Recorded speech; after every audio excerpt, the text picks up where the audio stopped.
قلت بصوت مخنوق وخافت وراجف: نعم، إنها لوحة أعوجاج. وبالفعل لقد تم تطبيق الرسم على ذلك الرجل، حتى ظننت أنه هو نفسه الذي رأيته في الكابوس. أي قاتل يستطيع أن يقتل بهذه الطريقة؟ أي قاتل يستطيع أن يجعل وجه إنسان يصبح معوجا؟ أي قوة يمتلكها وأي قلب يمتلك؟ المحقق وهو يلتقط الصور ويعيدها في الظرف. لهذا السبب أتينا إليك آنسة ماريا، لأن هاتين الجريمتين مرتبطتان بعضهما ببعض، والرابط هو اللوحتان، واللوحتان تعودان إليك. أمي بتوتر: ماذا تقصد؟ هل تتهم ابنتي؟ المحقق بكل برود: من قال ذلك يا سيدة؟ هذه إجراءات فقط ضرورية، لا يوجد أي أدلة أن ابنتك قاتلة، وأيضا سنجعلها من ضمن قائمتين: قائمة سيكون عليها الحذر ومن الممكن أن القاتل سيخطط لأذيتها، وقائمة ستكون من المشتبه بهم وهذا عملنا. أمي وهي تقف بعصبية: ماذا؟ من المشتبه بهم؟ من الممكن أن تتآذى ابنتي وأنت تضعها مع المشتبه بهم وتتهمها بأنها ارتكبت هذه الجرائم البشعة؟ كيف لفتاة أن تفعل هذا؟ هذا ليس منطقيا. أمسكت بيدي أمي أحاول تهدئتها: أمي أرجوك اهدئي، سيكون كل شيء على ما يرام، إنها إجراءات ضرورية فقط حتى يقبضوا على القاتل الحقيقي، سأكون بخير. الضابط وهو يهم بالرحيل: ذلك كل ما لدينا الآن، ستكونين تحت المراقبة والحماية في آن واحد، وأيضا يجب أن تتوقفي عن بيع أي لوحة في الوقت الراهن، وأيضا إذ كان لديك قائمة أو تتذكرين أسماء بعض الأشخاص الذين اشتروا منك لوحات، يرجى منك أن تعطينا هذه الأسماء. هذا صعب، أنا في هذا المجال من أكثر ما يقارب 14 عام، لقد بعت آلاف اللوحات، ومن المستحيل أن أتذكر أي اسم، وأيضا عندما أبيع اللوح لا أهتم بحفظ معلومات الزبون. حسنا، على الأقل أسماء الزبائن هذه الفترة قريبة، مثل هذه السنة والسنة الماضية وخلال هذه الأشهر. إذا عرفت فاتصلي بي، هذا رقمي. التقطت بطاقة المحقق: حسنا، سأفعل كل ما بوسعي للمساعدة. وداعا. غادر المحقق وشريكه. تنفست الصعداء، كدت أن أفقد قلبي لوهلة، ظننت أنه سيتم القبض علي. احتضنتني أمي باكية: ما هذا؟ ما الذي يحدث يا ماريا؟ قلت لها وأنا أمسك بكتفيها: أمي أرجوك اهدئي وتنفسي، انتظري هنا، سأحضر لك ماء وعود، هيا اجلسي. توجهت إلى المطبخ، فتحت الثلاجة وتناولت قارورة ماء. كانت يدي وجسدي بأكمله ترتعش من هول ما سمعت وما رأيت، لكنني أمثل أنني قوية أمام أمي. تمالكت نفسي وتنفست بقوة وعدت إلى أمي. بعد أن جعلت أمي تهدأ وتنام، توجهت إلى غرفتي. يجب أن أركز، يجب أن أستوعب ما حدث. يدي ترتعشان بقوة، قلبي يخفق بشدة لدرجة أشعر بأنه يكاد أن يخرج من مكانه. حاولت السيطرة على نفسي. دخلت إلى المرسم وأغلقت الباب وجلست على الأرض ويدي على رأسي، أحاول أن أستوعب ما حدث للتو. تلك الصور للجرائم البشعة جميعها طبق الأصل مثل رسوماتي، حتى ظننت لوهلة أنه يعرض علي صور لوحاتي وليس جثثا حقيقية متشكلة على هيئة لوحاتي. من يمكنه أن يفعل ذلك؟ وأي قاتل يمكنه أن يقتل بهذه البشاعة؟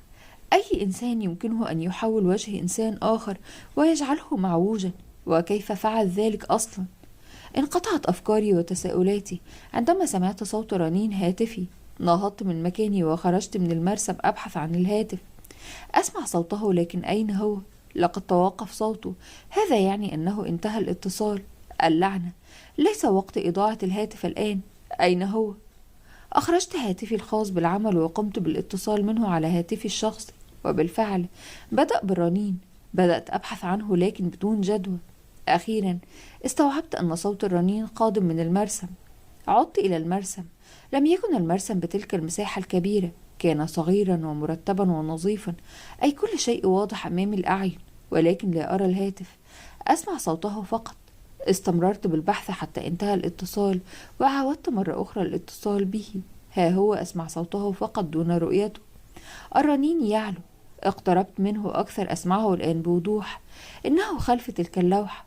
توجهت إلى اللوحة وأزحتها لكي أرى ما خلفها. لم يكن موجود أي هاتف. انقطع الاتصال وعاودت مرة أخرى الاتصال، وها هو يرن أيضا. أسمع صوته في هذه البقعة. إنه واضح. إنه هنا، لكن أين؟ لا أستطيع رؤيته. لحظة، مستحيل. الصوت قادم من داخل اللوحة. صعقت بالكامل، ارتعش جسدي بالكامل، أطرافي تنملت. وضعت أذني على اللوحة رغم أنني أرجف خوفا، إلا أنني سمعته. إنه بعمق اللوحة، سمعته بوضوح هذه المرة. كانت اللوحة بها رسم عبارة عن وجه مخيف كالعادة، ويضع يديه على أذنيه وكأنه منزعج من صوت ما. في الحقيقة هذه اللوحة إحدى رسوماتي التي رسمتها هكذا من مخيلتي بدون كابوس. لم أعرف ماذا أقول. شلت أطرافي عن الحركة ولساني عاجز عن الكلام. اكتفيت بالصمت والنظر إلى اللوحة. هل أنا في كابوس؟ مستحيل أن يكون هذا حقيقيا. هل أنا في دوامة أخرى من الكوابيس؟ ما الذي يحدث معي؟ هل أنا مختلة أو ما شابه؟ هل هي نهاية عقلي وسأصبح مجنونة؟ أسئلة كثيرة تدور في عقلي. أصبت بالصداع والدوران. لا أعرف لمن ألتجئ؟ من سيساعدني؟ قررت أن أخرج من المرسم وأقفله بالقفل، وبالفعل فعلت. يجب أن أهدأ وأجمع شتات نفسي وأفكاري وأنفاسي.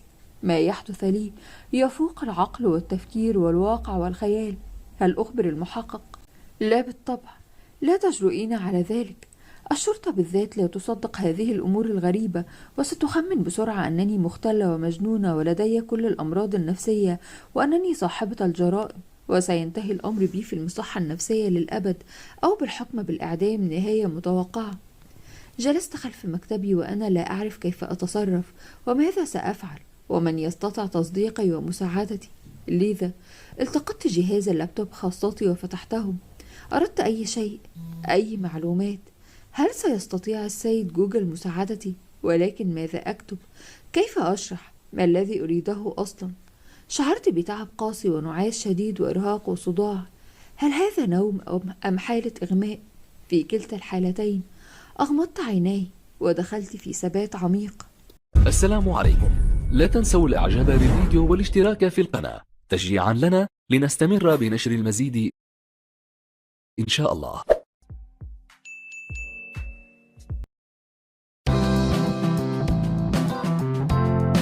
اللهجة المصرية 2. تقديم بسنت محمد. ذات الأعين الست. استيقظت من ثباتي أو إغمائي الذي دام ساعتين على صوت رنين هاتفي. نهضت وفتحت المرسم، شغلت الأضواء ودخلت، وإذ بي أتفاجأ بأن هاتفي على الأرض أسفل اللوحة، وكأن هذا الوحش ألقى به إلى الخارج منزعجا من كثرة الاتصالات. نظرت إلى الشاشة.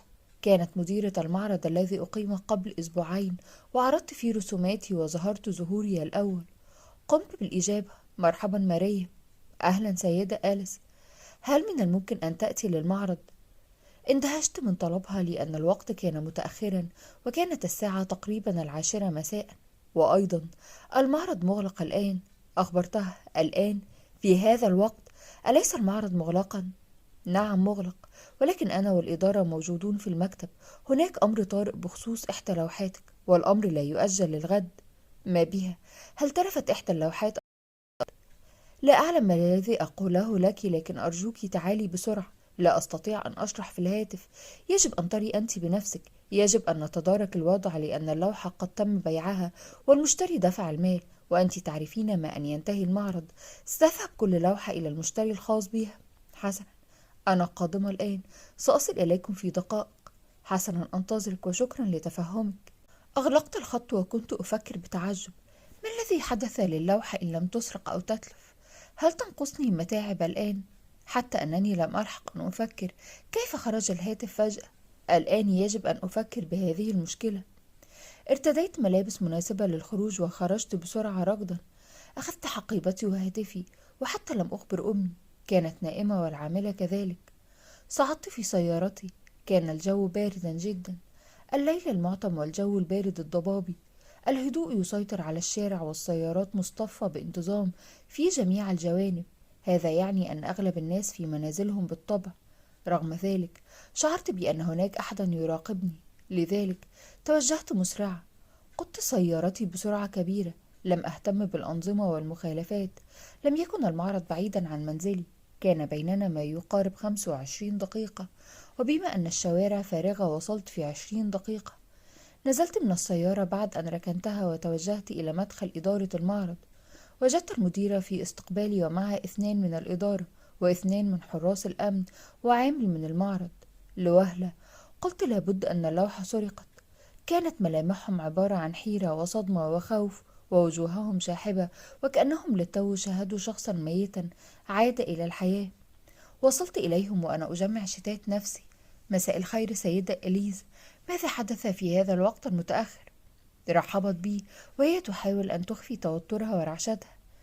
أهلا أنسة ماريا، نعتذر بشدة لإزعاجك في هذا الوقت المتأخر. لا بأس، هل حدث شيء سيء؟ قالت وهي تشير إلى الأمام. تفضلي آنسة ماريا، اتبعيني من فضلك، أرى أنه من المناسب أن تري هذا بنفسك. سرنا معا ومعنا حراس الأمن الذين لم ينطقوا بحرف واكتفوا بالنظرات المتبادلة متوترة، حتى وصلنا إلى شاب يبدو بعمر العشرينات، كان أيضا يرتدي لباس حراس الأمن. كان يجلس على الكرسي ومعه 2 يقومان بتهدئته. كان الشاب يرتعش حرفيا لدرجة شعرت بأنه من الممكن أن يطير من شدة الرجفان والعرق يتصبب منه بغزارة، رغم أن الجو متجمد من البرودة. لونه شاحب لدرجة الزرقة. قالت السيدة آليز متحدثة مع الشخص الذي يقوم بتهدئة الشاب: هل تواصلتم مع عائلته؟ قال الرجل: لا، قال أنه هنا للدراسة والعمل، إنه يعيش وحده في هذه المدينة وعائلته في مدينة أخرى، وقال أنه لا يريد أن يقلقهم عليه. السيدة آليز متحدثة إلى الشاب: أخبرني يا رايس، كيف حالك اليوم؟ رايس بتلعثم وهو يحاول أن يجمع شتات نفسه: أنا أصبحت أفضل سيدتي، شكرا، أستطيع الآن أن أذهب إلى المنزل. قالت السيدة: أعتذر، ولكن لا يمكنك أن تذهب إلى المنزل قبل أن تخبرنا بكل شيء. كنت أقف كالصنم، لا أعرف ما الذي يحدث هنا، ولا أعرف عن ماذا يتحدثون، ولا أعرف ما سبب وجودي، لذا قررت أن أقاطع حديثهم. عفوا، هل من الممكن أن أفهم ما الذي يحدث هنا؟ أنا لا أفهم شيء. تعالي معي ماريا، وأنت أيضا يا رايس، والجميع أيضا. سرنا خلفها حتى وصلنا إلى قاعة العرض الرئيسية، وتوجهنا إلى منصة العرض التي فيها لوحات الأربع. ثم قام أحد حراس الأمن بتشغيل الإضاءة للقاعة بالكامل. أضيء كل المعرض، كان فارغا من البشر بالطبع ومليئا باللوحات التي وكأنني من شدة الهدوء أستطيع سماع أصوات اللوحات. ما أن التفت إلى لوحاتي صعقت. كانت لوحاتي ال3 مثلما تركتها، لكن اللوحة الرابعة كانت معلقة لكنها فارغة، لا توجد أي رسمة فيها، لوحة بيضاء فقط. اقتربت بخطوات مسرعة إلى اللوحة، تحسستها بيداي وأنا في حال الذهول، ثم التفت إلى السيدة آليز. ما هذا يا سيدة آليز؟ أين لوحتي؟ قالت السيدة بتوتر: بصراحة لا أعرف ماذا أقول، شيء غريب حدث ولا نستطيع أن نشرح ما حدث. الموضوع يبدو كالجنون، أو نعلم بأنك ستغضبين وتظنين أننا نستخف بك فقط لكي نغطي على إهمالنا وأن اللوحة سرقت. قلت باستغراب: وما الذي حدث؟ غير أن إحدى لوحاتي سرقت بالفعل، وأيضا هذه اللوحة مباعة، كان من المفترض أن تذهب لصاحبها بعد الغد. اهدئي أرجوك يا آنسة ماريا، لكن على ما أظن أن لوحتك لم تسرق. ماذا؟ السيدة آليز وهي تقترب من اللوحة وتتفحصها بيدها وتشم رائحتها: انظري، هذا توقيعك ما زال موجودا. قلت بغضب: بالطبع موجود على الأغلب، هذه حيلة من السارق، استطاع تزوير ونسخ توقيعي على هذه اللوحة البيضاء وكأنه يسخر منكم. نطق أخيرا أحد الرجال الموجودين بتردد متحدثا للسيدة آليز: اعذريني يا سيدة آليز، لكن أنا أتفق مع كلام الآنسة ماريا، ولا أتفق مع خزعبلات هذا الشاب رايس. أظن أنه ساعد السارق للدخول إلى هنا، كونه يتحكم بالكاميرات وفتح الأبواب، وكانت المناوبة الليلية هو المسؤول عنها. أنا أرى أنه هو شريك السارق، وهذه خطط منهما، ثم يأتي ويكذب علينا بهذه القصة التافهة. ثم استرسل في حديثه وهو يتوجه بخطوات مهددة إلى الشاب المرتعش خوفا، وكأنه أساسا ليس موجودا في عالمنا، بل سارح بعالم آخر. قال الرجل الذي كان من الإدارة للشاب رايس وهو يمسكه من ياقته: اسمعني أيها الطفل، أعترف الآن قبل أن نستدعي الشرطة، وستكون أنت المتهم الأول، بعدها ستخسر وظيفتك وحياتك. من الممكن أن نسامحك إذا اعترفت بكل شيء. توجهت السيدة آليز بسرعة إلى الرجل الذي يمسك بالشاب وينهال عليه بالاتهامات والتهزيء: أمسكت السيدة آليس بيد الرجل قائلة: ماذا تفعل يا نيث؟ اترك الصبي وشأنه. نطق رجل آخر وهو أحد حراس الأمن: إذن أنت يا سيد نيث توجه لحراس الأمن الاتهامات. صحيح أهملنا في عملنا، ولكن ليس معناها أننا نحن من قمنا بسرقتها.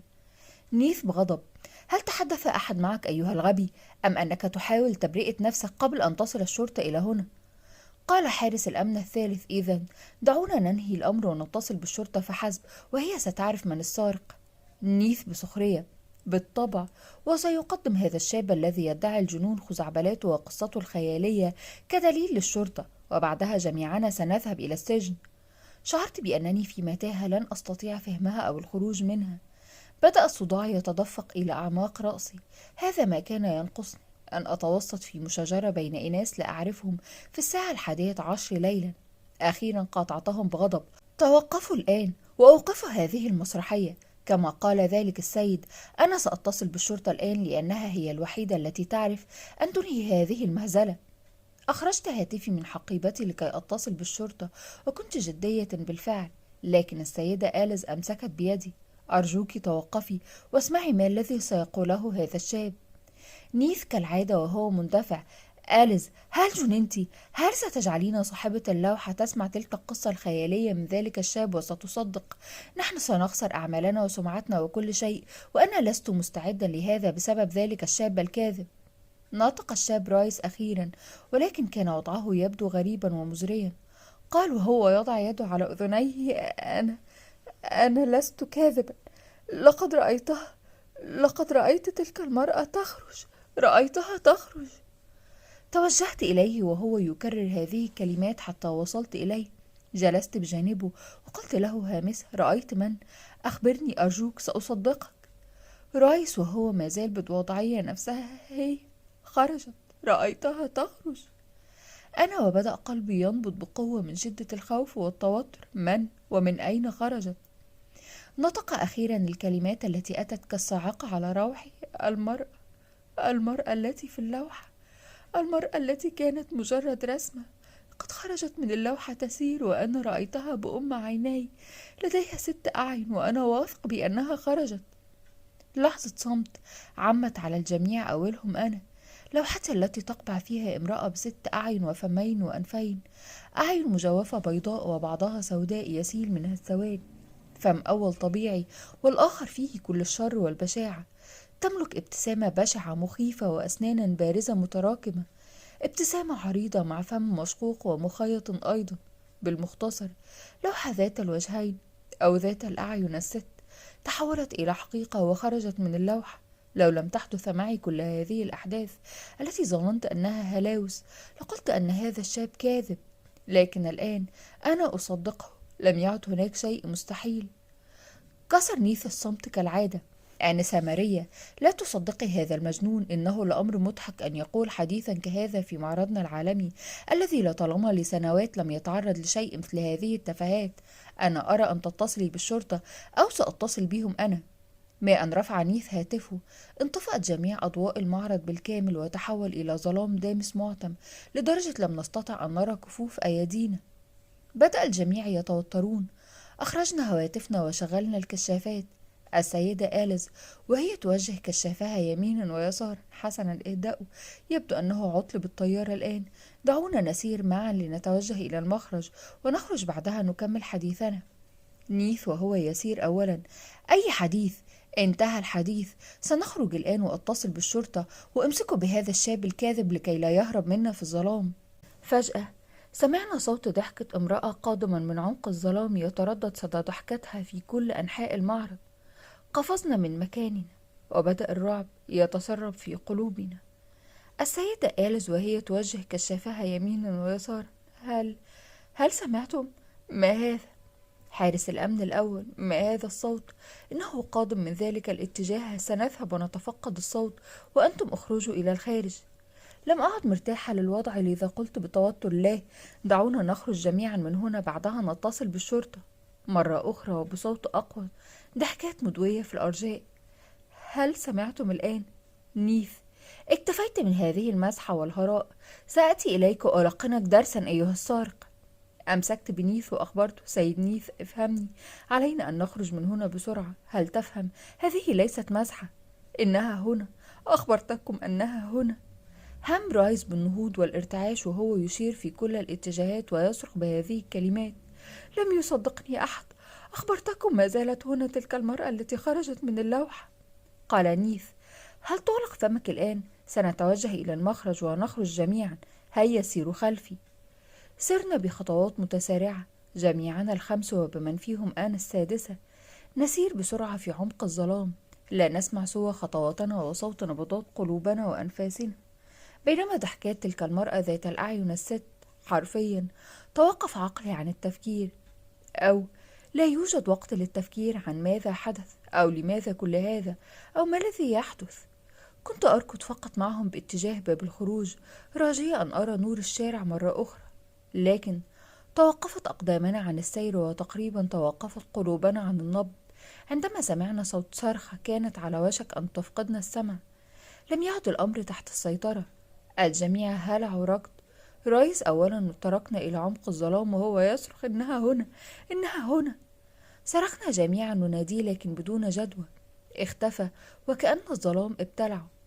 أمسك نيث بيدي وبيد السيدة آليس وركضنا بسرعة باتجاه المخرج ومعنا الحارسان الاثنان، وأخيرا وصلنا